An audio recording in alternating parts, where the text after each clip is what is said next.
नमस्कार, आप देख रहे हैं जनहित खबर बिहार। सर्वप्रथम आज रंगमंच दिवस है और हम समस्त मिथिला के रंगकर्मियों को और देश के तमाम छोटे बड़े रंगकर्मियों को हम रंगमंच दिवस की हार्दिक शुभकामनाएं देंगे। लेकिन साथ ही आज हम दरभंगा के जो रंगकर्मियों की दशा है, दुर्दशा है, हम उस पे आज कुछ चीज़ों को परोसना चाहेंगे कि यहाँ का रंगकर्म, यहाँ के रंगकर्मियों के लिए जो व्यवस्था थी। अभी हम फ़िलहाल ये गीत एवं नाटक प्रभाग के कैंपस में हैं, जहाँ पे कलाकारों का हुजूम लगा होता था और यहाँ पे सुबह से लेकर शाम तक यहाँ पे कलाकारों का हुजूम हुआ करता था। नाटक, नृत्य, गायन, हर विधा के लोग यहाँ पहुँचते थे। और आज ये वही जगह है जहाँ पे आप देख सकते हैं कि पूरा का पूरा जगह वीरान हो गया है। ये बगल में कैमरा दिखलाइएगा, यहाँ पे मुक्त आकाश मंच हुआ करता था, जहाँ पे रंगकर्मी नाटक का रिहर्सल यहाँ पे करते थे और उसके बाद यहाँ पे अपने नाटक का मंचन करते थे। लेकिन उस मुक्त आकाश मंच को तोड़कर यहाँ पे बहुउद्देशीय भवन का निर्माण कर दिया गया है मिथिला यूनिवर्सिटी के द्वारा, और लंबे समय से ये जगह विवाद में चल रहा है।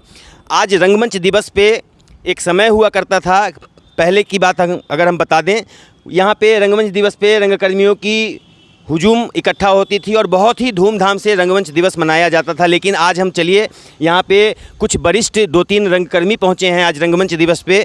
हम उनसे बात करेंगे कि यहाँ पे एक्चुअल क्या समस्याएं उत्पन्न हुई, कब से हुई और आगे क्या करने से यहाँ के रंगकर्मियों के लिए यहाँ का जो रंगमंच ध्वस्त होता जा रहा है, ख़त्म हो चुका है एक तरीके से, क्या करने से बेहतर दिशा दशा हो सकता है।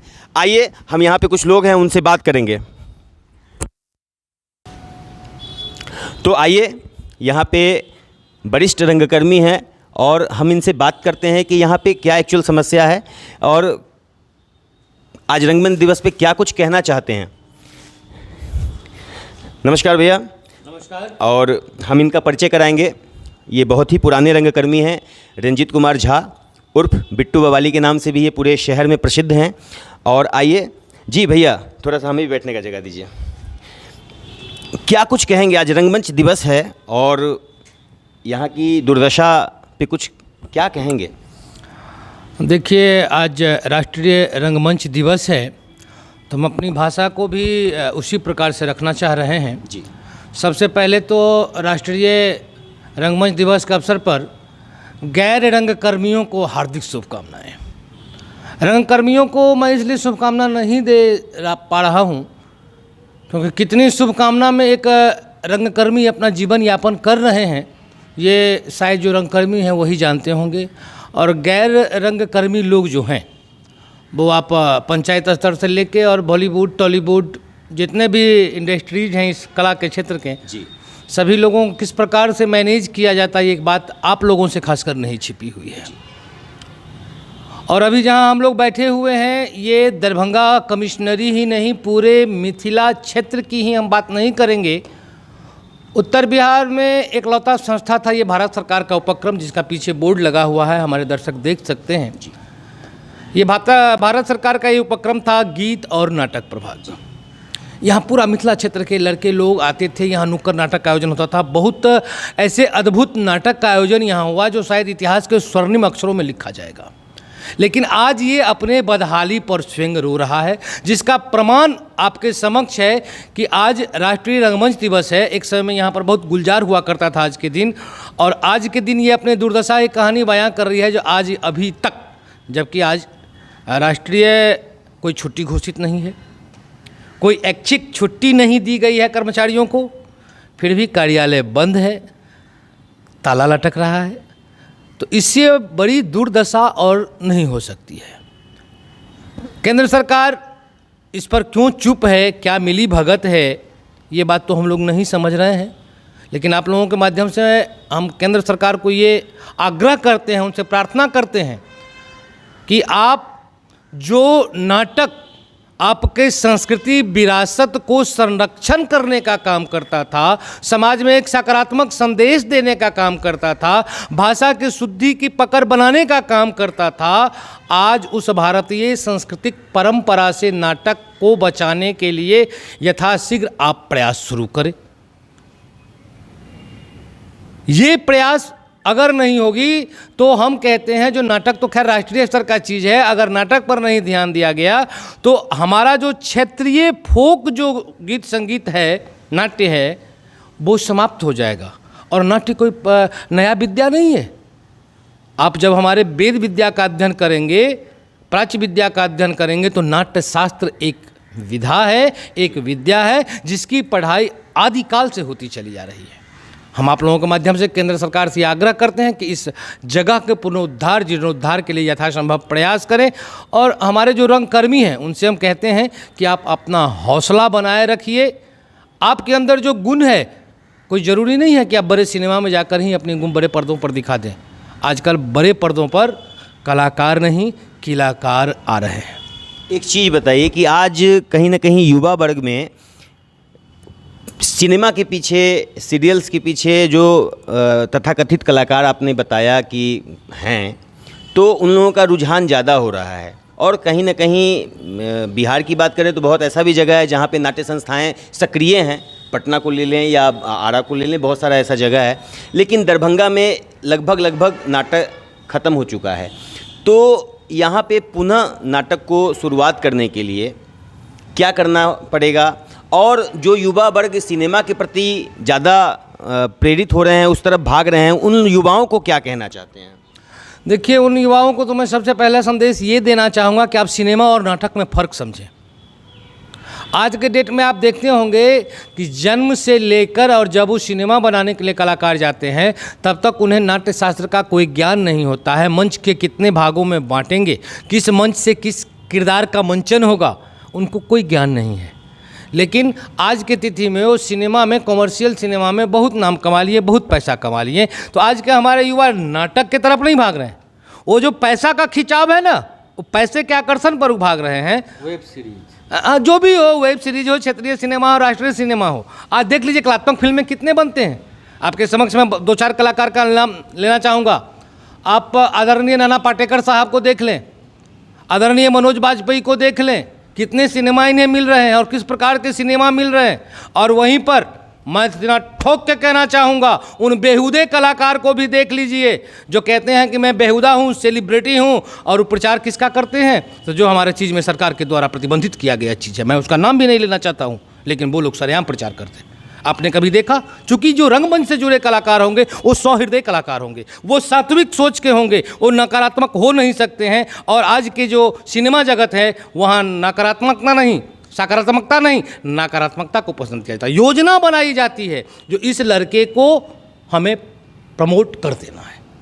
एक चीज़ और बताइए, नाटक का संचार, नाटक उस वक्त से शुरू हो रहा है जिस वक्त सिर्फ भारत सरकार का उपक्रम रेडियो था। उससे पहले से भी नाटक का शुरुआत हुआ कि जन जागरण को जागृत करना, लोगों तक जो खबर है उनको बताना, समाज में कुछ विकृति फैली हुई है उस पर विचार करना, नुक्कड़ नाटक के द्वारा या नाटक करके उन सब चीज़ों को लोगों को समझाना, बताना।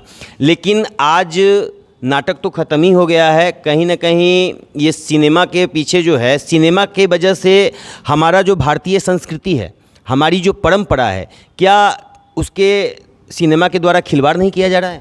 अब देखिए, इस बात में मैं सीधा स्पष्ट बोलना चाहूँगा और जिन व्यक्तियों को हमारे शब्दों से तकलीफ हो उनसे माफ़ी भी चाहूँगा कि नाटक प्राकृतिक चीज़ है। जब से ये प्रकृति विचरण कर रही है, नाटक तब से विचरण कर रही है, जिसका अनेकों इतिहास आपको मिल जाएंगे। दूसरी बात कि हम जो कर रहे हैं वो स्थित है, उसका आधार क्या है, वो अस्थिर है या स्थिर है, इसको देखना होगा। और दूसरी बात, तथ्यों से बचना होगा। आप उन तथ्यों से बचे। आप बड़ी अच्छी बात कही, सिनेमा होना में क्या दिखा रहा है। आपने जो चर्चा की उसकी बात, मुख्य मुद्दे का जवाब मैं अपने दे रहा हूँ कि मुगल काल से लेकर कांग्रेस काल तक इन सभी सुनियोजित योजनाओं के तरीके से सारा कार्यक्रम किया। तो पहले ही हमारी संस्कृति परंपरा को वो नष्ट कर चुके थे।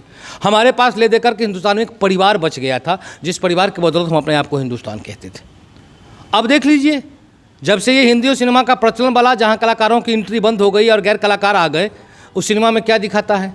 घर के सीरियल में जो आप देख रहे हो क्या दिखाता है? एक परिवार में एक ही लड़की है उसका आप कैरेक्टर देख लीजिए, एक लड़के का कैरेक्टर देख लीजिए। तो ये घर घर परिवार तोड़ने की एक साजिश इन लोगों के द्वारा किया गया। पहले स्क्रिप्ट लिखा जाता था, एक से एक राइटर होते थे जिनकी कहानी लोग पढ़ के हिट हो जाते थे, सिनेमा देखने तो लोग बाद में जाते थे। तो ये सिनेमा और नाटक के माध्यम से कहीं ना कहीं साहित्यिक कला का लेखन का जो क्षमता है उस पर भी उसका भी हरासमेंट हो रहा है, आप गौर करेंगे तो यही सब चीज़ है। बोलने की बहुत सारी बातें हैं। जो नाट्यकर्मी होंगे, जो रंगकर्मी होंगे, वो इस शब्द के दर्द को, मर्म को समझेंगे। जो गैर रंगकर्मी होंगे उनको तो लगेगा ये मजाक है, ये कटाक्ष कर रहा है। लेकिन मैं स्थिति जो अवगत है, जो स्थिति पनप रही है, उससे सभी लोगों को अवगत कराया हूँ। धन्यवाद। चलिए, आपसे बात करके बहुत अच्छे तथ्यों पे आपने प्रकाश डाला है। आइए, ये हमारे साथ हैं विवेक जायसवाल, और मैं लगभग यहाँ पे इनको बचपन से, जब ये हाफ पैंट में यहाँ आते थे, नाटक करते थे, मैं देखता आ रहा हूँ। चूँकि मैं भी रंगकर्मी हूँ और मैंने भी बहुत सारे नाटक को किया है यहाँ पे, तो हम विवेक जायसवाल जी से जानते हैं। फ़िलहाल ये इन्होंने नाटक से पीजी भी किया है, पढ़ाई भी कर रहे हैं, क्या कुछ कर रहे हैं हम इनसे जानते हैं। क्या कहेंगे? आज सबसे पहले तो रंगमंच दिवस है, तो आप क्या कहेंगे, बताइए। सबसे पहले तो सभी श्रोताओं को और हमारे नाटक के कलाकार को, जो भी नाटक कर्मी हैं हमारे देश में, उन सबको को रंगमंच दिवस की हार्दिक शुभकामनाएं। जैसा भैया ने बताया कि शुभकामनाएं देना, वो सिचुएशन वैसा नहीं है जो लोगों का, मतलब रंगकर्मियों का वैसा लाइफ नहीं है जिसमें हम उनको शुभकामना कहें, क्योंकि वैसा कुछ शुभ हो नहीं रहा उनके लाइफ में, ये सच्चाई है। और उसका कुछ ना कुछ कारण हम भी हैं। हम अस्तित्व भूल गए हैं नाटक का। हम कहते हैं हम रंगकर्मी हैं, लेकिन हम रंग कर्म के तरफ कम हैं और कमर्शियल जो सिनेमा है उसके तरफ ज़्यादा हैं। और वहाँ जाके हम कहते हैं हम रंगकर्मी हैं, तो आप रंगकर्मी हैं नहीं।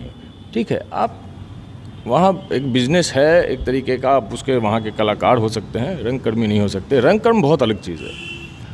हम बचपन से नाटक करते आ रहे हैं। पहले इतना हमको भी शुरू में ज्ञान नहीं था, लेकिन जब हम मास्टर किए उसके बाद से बहुत सारी चीज़ें समझ में आई, बहुत कुछ पढ़ने को मिला। वहाँ पता चला कि हमारा नाट्य शास्त्र पंचम वेद है। जैसे हम सबों को पता है कि हमारे सनातन धर्म में 4 वेद होते हैं, उस चारों वेदों का समावेश है। तो आप सोचिए कि अगर कोई ऐसा वेद जिसमें चारों वेदों का समावेश हो, तो उसमें क्या कुछ नहीं होगा। उसमें हर कुछ है, मनुष्य का जीवन से लेकर मृत्यु तक, उसका कर्म, हर एक चीज़, उसकी भावनाएं। अगर आप एक्चुअल में ऐसा नहीं है कि नाट्यशास्त्र सिर्फ रंगकर्मियों को पढ़ना चाहिए। हमारे हिसाब से मेरा मानना है कि नाट्यशास्त्र एक ऐसा आपको ग्रंथ है जो हर किसी को पढ़ना चाहिए। क्यों? क्योंकि उसमें जो चीज़ें हैं लिखी हुई, वो आपकी जीवन शैली को बदलता है, आपके लाइफ को। हम ज्ञान क्यों लेते हैं, हम पढ़ते क्यों हैं? ताकि हम अपने जीवन को सुगम से सुगम और अच्छा बना सके, खूबसूरत बना सके, अपने इर्द गिर्द माहौल को अच्छा बना सके। इसीलिए हम पढ़ते हैं, ताकि हमारा जो जीवन काल है वो एक अच्छे तरीके से व्यतीत हो, अपना भी अच्छा रहे और अगल बगल का भी अच्छा रहे, सब सुखी संपन्न हो। नाटक में आपको सब कुछ मिलेगा। आपको बोलना सिखाया जाएगा। जैसे आप नाटक जब करते हैं तो बोलना बहुत अहम है कि आपको बोलना आना चाहिए। तो आप अपनी चीज़ों को, शुद्धिकरण है, डिसिप्लिन है, बहुत सारी बहुत कुछ है, तो ही आप अपने आप को प्रेजेंट कर पाएंगे कहीं पर ना, तो लोग आपको सुनेंगे। हर किसी को लोग सुनना नहीं चाहता, हर कोई चाहते हैं हम उनको सुने या देखें या जानें या मिलें जो ज्ञानी हो, जिनके पास अनुभव हो, जो एक्चुअल में जानते हो। वैसे तो भीड़ बहुत है ना। तो आज के दिनों में हम ये मानते हैं, जो आज रंगकर्म दिवस है, उस पर रंगकर्मियों को पहले अपने अंदर लाना चाहिए कि वो पहले अपने आप को समझे कि अगर वो उस विधा से जुड़े हैं तो आप पंचम वेद से जुड़े हैं। अपने अंदर में वो चीज़ को लाइएगा, समाज में स्वतः सब सही हो जाएगा।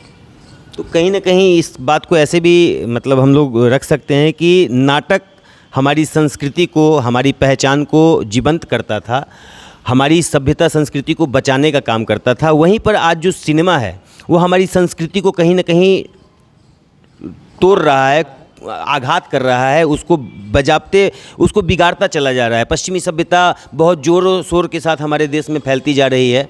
तो ये कहा जा सकता है? एकदम ये कहा ही नहीं जा सकता, ये है।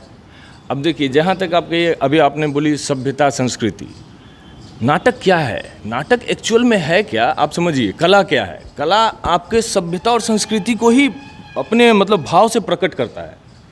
जैसे आपके यहाँ जो कल्चर है, जैसे हम फोक गाना, फोक डांस, उसी तरीके से फोक नाट्य भी है। तो हमारी भावों को प्रकट करते हैं हम अलग अलग तरीक़ों से। यही हमारी संस्कृति और कला है। संस्कृति क्या है? हमारा जीवन शैली। हर जगह का जीवन शैली अलग है, लैंग्वेज अलग है, उनके खाने पीने का ढंग अलग है, पहनावा ओढ़ावा अलग है, हमारा भी अलग था। हम भारतीय हैं। जो ड्रेस, जो कम्युनिकेशन, जो लैंग्वेज आज के डेट में हमारा है, ये हमारा है ही नहीं, ये हमारा मूल नहीं है। हम तो जैसे आप बताएं ना कि पश्चिमी सभ्यता, हम उसको एब्जॉर्ब कर चुके हैं अपने आप में पूरी तरीके से। हम ये भूल चुके हैं कि हम क्या हैं। हम भारतीय हैं, हमारा सभ्यता, हमारा संस्कार, हमारा जो कल्चर है हम भूल चुके हैं। क्यों? क्योंकि उसको प्रेजेंट करने वाले जो लोग हैं, जो ठेकेदार हैं, वही उसको गलत तरीके से प्रेजेंट कर रहे हैं। बच्चों की गलती नहीं है, आने वाली जनरेशन की गलती नहीं है। इसलिए गलती नहीं है क्योंकि वो तो गोड़े कागज हैं। अब जो लिखिएगा वो उसी को पढ़ेंगे। आप बताइएगा नाटक ऐसा है तो ऐसा समझेंगे। आज के डेट में नाटक करने वाले जितने भी हमारे सहयोगी लोग हैं, मैक्सिमम लोगों को आप देखिएगा कि वेस्टर्न थिएटर कर रहे हैं। क्या हमारे इंडियन थिएटर में इतनी कमियां हैं कि आपको वेस्टर्न थिएटर करने की आवश्यकता पड़ रही है? या आप इस बात को एक्सेप्ट कीजिए कि आपके अंदर क्षमता नहीं है कि आप इंडियन थिएटर को रिप्रेजेंट कर सकें? काबिलियत नहीं है। हाँ, क्यों? क्योंकि वेस्टर्न थिएटर बहुत कुछ झाँप तोड़ के भी प्रेजेंट किया जा सकता है नए नए तरीक़ों से, कम अभाव में भी। लेकिन इंडियन थिएटर नहीं, उसमें आपको हर कुछ चाहिए, छोटी छोटी। यही चीज़ है। सब आपने बताया ना, सभ्यता, संस्कार, संस्कृति, यही चीज़ है कि एक छोटा सा कॉस्ट्यूम भी मायने रखता है। तो आप इंडियन थिएटर के लिए मेहनत करना होगा। आपको यहाँ से जुड़ना होगा ना, आपको वेद से जुड़ना होगा, आपको वैदिक होना पड़ेगा, आत्मा से। अच्छा, एक चीज़ और बताइए कि अभी आपने कुछ नाटक को लेकर यहाँ पे डिपार्टमेंट वगैरह बंद था, जो कि बीच में चालू हुआ, पुनः बंद हो गया, तो क्या क्या कोर्स आपने किया है नाटक से? देखिए, पहले नाटक तो हम बचपन से कर रहे हैं, जैसे आप जानते ही हैं। बाकी हमने 12th किया है नाटक से संस्कृत विश्वविद्यालय से। उसके बाद हमने ग्रेजुएशन किया है नाटक से संस्कृत विश्वविद्यालय से। फिर हमने मास्टर किया है नाटक से मिथिला विश्वविद्यालय से। और बाकी अभी मैं नेट का प्रिपरेशन कर रहा हूँ, कार्यरत हूँ। आगे मेरा ये है कि मैं PhD भी इसी सब्जेक्ट से करूँ। और मेरा इस सब चीज़ों को पढ़ने का उद्देश्य कॉमर्शलाइज नहीं है। मैं एक्चुअल में इससे बहुत ज़्यादा प्रेरित हूँ। ये हमारे अंदर है। मैं इसको अंदर से जानना चाहता हूँ, और अंदर से जानने के बाद मैं चाहता हूँ कि मैं लोगों तक भी पहुँचा सकूँ जो ये है, इसका मूल रूप, इसका भाव, इसका आधार। हम लोग भटक गए हैं एक्चुअल में। हमारे नाटक कर्मी भी, हमारे बहुत सारे ऐसे साथी हैं जो सब कुछ जानते हैं, लेकिन वो बहुत जगह हार जाते हैं, इसलिए कि आज के डेट में लोग समझेंगे नहीं। आज के डेट में कौन किसके पास पेशेंस है 2 घंटे का नाटक देखने का, 2.5 घंटे का नाटक देखने का। हम कहते हैं माहौल हम बनाते हैं, हम समाज हैं, हम सबसे समाज है। हम जैसा प्रेजेंट करेंगे ना, थोड़ा हो सकता है पहले बार में लोग 2 घंटे का नाटक ना देखें, उनको थोड़ा सा समय लगे समझने में। 1 बार में होगा, 2 बार में होगा, लेकिन हम सब मिलकर मेहनत करेंगे तो वो माहौल बनेगा। फिर से हम अपने वो माहौल है भी, चूँकि क्या है कि यहाँ तो हो ही नहीं रहा है। नाटक तो यहाँ ध्वस्त हो गया। 3-3 घंटे का फुल लेंथ प्ले यहाँ पे हुआ करता था, यही मुक्ताकाश मंच के ऊपर में। तो हमने देखा है उन सब चीज़ों को, लेकिन कहीं ना कहीं ये विलुप्त हो गया, चूँकि यहाँ से रंगकर्म ख़त्म हो गया एक तरीके से। और यहाँ के जो भी बच्चे कुछ रंगकर्मी थे, कुछ लोग सिनेमा में चले गए। तो चलिए, ये आपसे बात करके अच्छा लगा। और अब एक हमारे साथ एक और साथी हैं, दीपक जी हैं।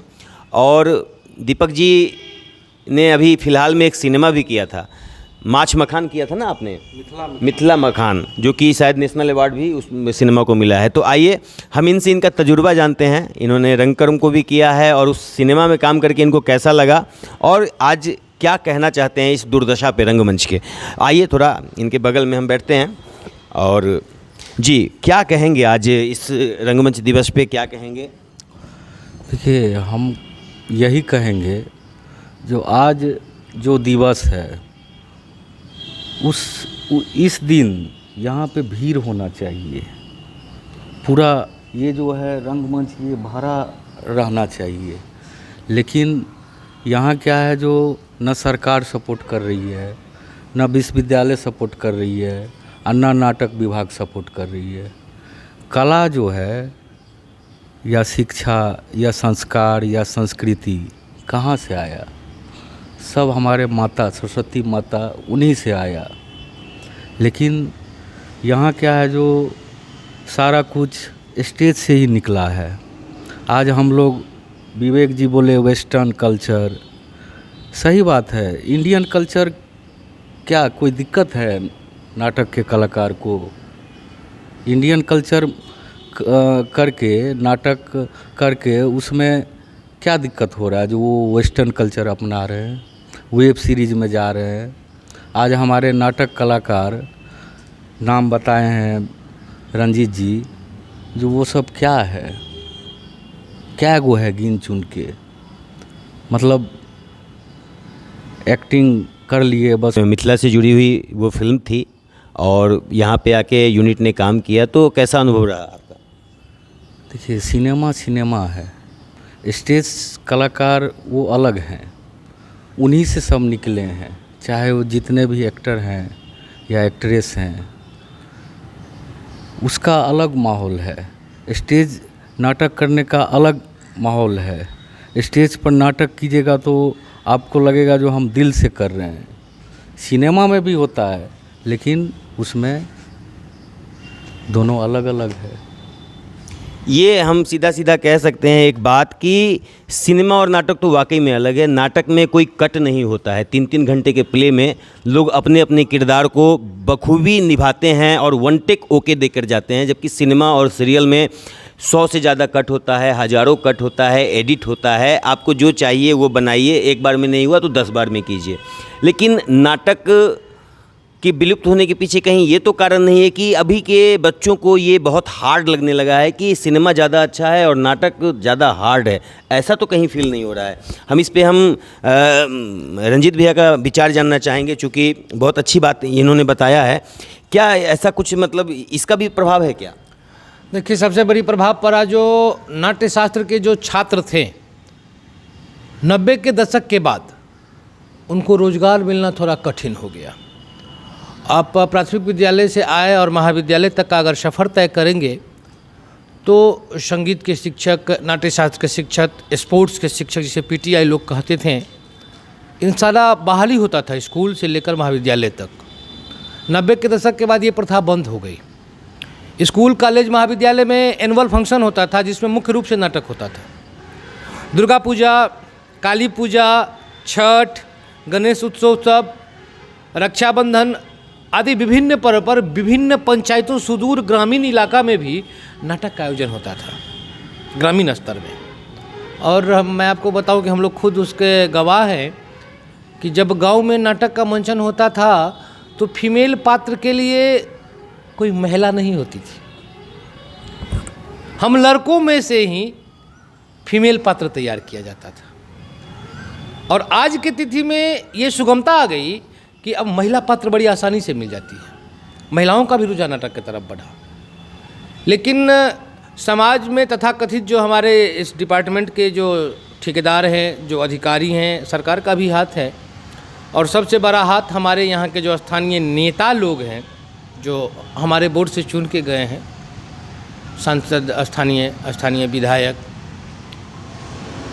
ये लोगों को भी कहीं न कहीं दोषी इसमें ठहराया जा सकता है कि भारत सरकार का उपक्रम था, ये कार्यालय का ये दुर्दशा है। आखिर सांसद महोदय ने अपने समय काल में सदन में इसको आवाज़ क्यों नहीं उठाए? स्थानीय विधायक थे, 100 बार यहाँ उद्घाटन करने और समापन समारोह में उनको बुलाया गया है, हम इस बात का गवाह हैं। उनसे कई बार रंगकर्मियों ने आग्रह भी किया है कि आप इस पर थोड़ा अपना ध्यान आकर्षित करें, लेकिन आज तक कभी ऐसा नहीं हुआ। तो सभी लोग दोषी हैं, हम लोग भी दोषी हैं, लेकिन हम लोग इसलिए नहीं दोषी हैं कि ज़िंदगी की ज़रूरतों ने मुसाफिर बना दिया। बीवी हैं, बच्चे हैं, पढ़ाना है, लिखाना है, बहुत तरीके के जीवन यापन करना है। और स्टेज नाटक एक ऐसा चीज़ है, पहले भी था, जिससे आप आर्थिक उपार्जन निजी तौर पर नहीं कर सकते। तो क्या लगता है कि इस पे कहीं ना कहीं सरकार को ध्यान देना चाहिए कि जो रंगकर्मी हैं उनके लिए जो आर्थिक रूप से जो तंगी है उसकी कुछ व्यवस्था होनी चाहिए। जैसे बहुत सारे क्षेत्र में गवर्नमेंट पेमेंट करता है, कुछ फंडिंग करता है, तो नाटक के लिए भी कुछ गवर्नमेंट को ध्यान देना चाहिए। हाँ, देखिए, आप फंडिंग ना करें, आप बेशक फंडिंग ना करें, हम रंगकर्मियों के आपके फंड की कोई आवश्यकता नहीं है पर्सनली। लेकिन हमने जो नाटक में अपना जीवन खपाया, हमने जो अपने पिता का पैसा खर्चा करके नाट्य शास्त्र की इतनी डिग्रियां ली, उपाधि ली, उसका उपयोग तो होना चाहिए। आज आप शिक्षक बहाल किए हैं, मैं दावे के साथ कह सकता हूं सरकार से कि आपके 80% शिक्षक नाकाबिल है। अब कैसे नाकाबिल हैं? आप जानते हैं कि 90 के बाद जो परीक्षाएं आयोजित की गई है, उस परीक्षा में कैसे परीक्षा ली गई थी और कैसे परीक्षा के परिणाम आए थे, किसी से छिपा हुआ नहीं है। लेकिन नाट्यशास्त्र एक ऐसा विषय है जो प्रयोग करके दिखाता है, कागज पर लिख के नहीं दिखाता है, थ्योरी नहीं बताता है, वो प्रैक्टिकली करके बताता है कि हमें ये पात्र खेलना है तो हम ऐसे खेलेंगे, हम इस कैरेक्टर को, उस चरित्र में अपने आप को कैसे डुबा देंगे। नाटक में पात्र खेलने का मतलब होता है खुद को मार देना और उस पात्र को जीवंत कर देना जिस पात्र को हम खेल रहे हैं प्रैक्टिकली। और हम वो प्रैक्टिकली करके अपने बच्चों को, अपने छात्रों को दिखाते हैं। और नाटक में ही प्रैक्टिकली किया जाता है, तब ये आंसर निकलता है और किसी में नहीं। तो हम उसका फिर वापसी चाहते हैं। लोग कहते हैं कि न्यूटन का 3 नियम है, न्यूटन का नियम नहीं है, ऋषिकनाथ का नियम है। जो हर एक क्रिया के प्रति विपरीत प्रतिक्रिया होती है, तो हमने अच्छी क्रियाएं की है तो उसके फलस्वरूप हम भी कुछ परिणाम चाहते हैं, और वो हम सम्मानजनक चाहते हैं, न कि अनुदान के रूप में चाहते हैं। चलिए, चलते चलते क्या संदेश देना चाहेंगे? पुनः एक बार हम चाहेंगे कि आप यहाँ के जो युवा पीढ़ी हैं और जो रंगकर्मी हैं जो कहीं ना कहीं अंदर से टूट गए हैं, उनके हौसला अफजाई के लिए क्या कुछ कहना चाहेंगे? देखिए, उनसे एक बात कहेंगे, जो आपने जीवन भर नाटक को खेला, अब आपके जीवन को नाटक खेल रहा है और संयमता के साथ आप उस नाटक को खेलें। तो बड़ा अच्छा रहा। और हम यहाँ आज सॉन्ग एंड ड्रामा डिवीज़न के प्रांगण में हैं, जहाँ पे कलाकार भरे पड़े होते थे, संगीत के, नृत्य के, नाटक के, और आज ये पूरा सन्नाटा है। हम चाहेंगे अपने कैमरा पर्सन से कि थोड़ा आएँ और कुछ चीज़ों पर हम आपका ध्यान आकर्षित कराना चाहेंगे कि ये देखिए, ये दीवार है, यहाँ पे ये रंग रोगन है, सब कुछ है, सारी चीज़ें व्यवस्थित है। आपको देखकर लगेगा ये दीवार कुछ कह रही है। ये यहाँ की व्यवस्था है जो जीर्ण हो चुकी है, अव्यवस्थित हो चुकी है। ये नाटक करने के लिए ये स्पॉट्स हुआ करता था जहाँ पे लोग रिहर्सल करते थे, और आज ये पूरा का पूरा वीरान पड़ा हुआ है। आप देख सकते हैं कि यहाँ पे कोई भी नहीं है, लेकिन जो दिल से रंगकर्मी हैं, आज भी हम यहाँ पहुँचे थे यही सोच के कि यहाँ पे रंगकर्मी इकट्ठे होंगे और उनके साथ हम वार्ता करेंगे। रंगमंच दिवस पे हम कुछ जानेंगे, कुछ पूछेंगे, कुछ समझेंगे। लेकिन बड़ा दुखद है कि आज यहाँ पे आने के बाद हमको मात्र 3 रंगकर्मी दिखे हैं, और आज कोई छुट्टी नहीं है, जैसा कि हमारे रंजीत जी ने बताया कि कोई छुट्टी नहीं है सरकारी। फिर भी आज विभाग जो है, आप देख सकते हैं कि विभाग पे ताला लटका है और विभाग में अभी तक कोई नहीं पहुँचे हैं, और ये बड़ा ही दुखद है। लोग आते भी हैं तो यहाँ पे साफ़ सफाई पे ध्यान नहीं दिया जाता है। आप देख सकते हैं कि किस तरीके से अस्त व्यस्त व्यवस्था है, बस ये कागज़ पे चलाया जा रहा है।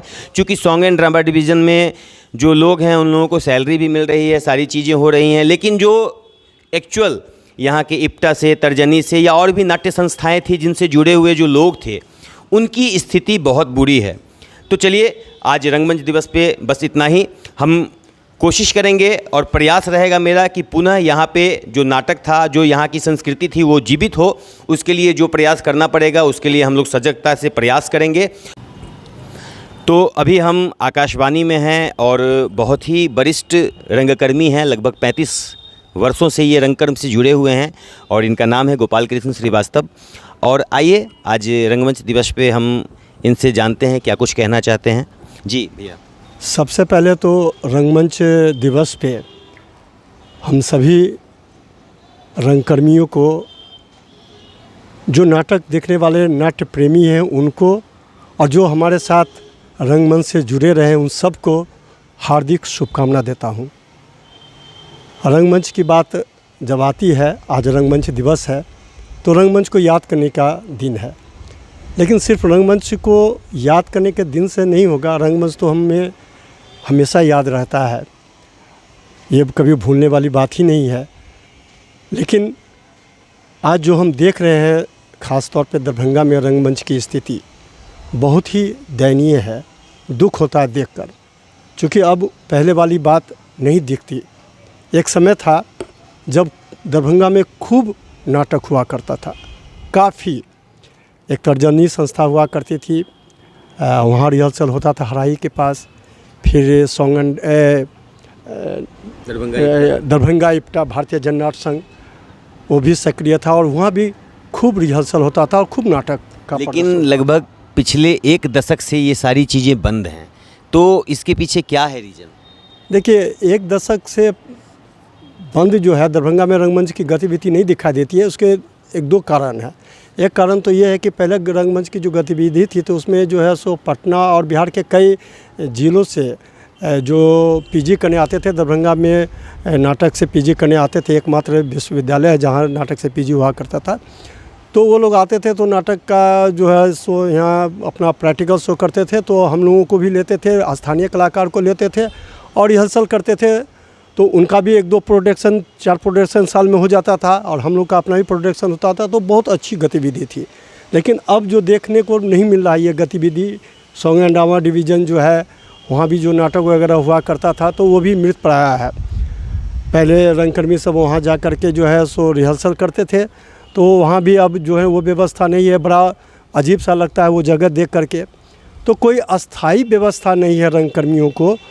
तो रंगकर्मी आखिर नाटक करेंगे तो कहाँ करेंगे? धूप में बैठ कर रिहर्सल तो नहीं करेंगे, किसी दूसरे जगह पर बैठ के करे, कोई मना कर दे।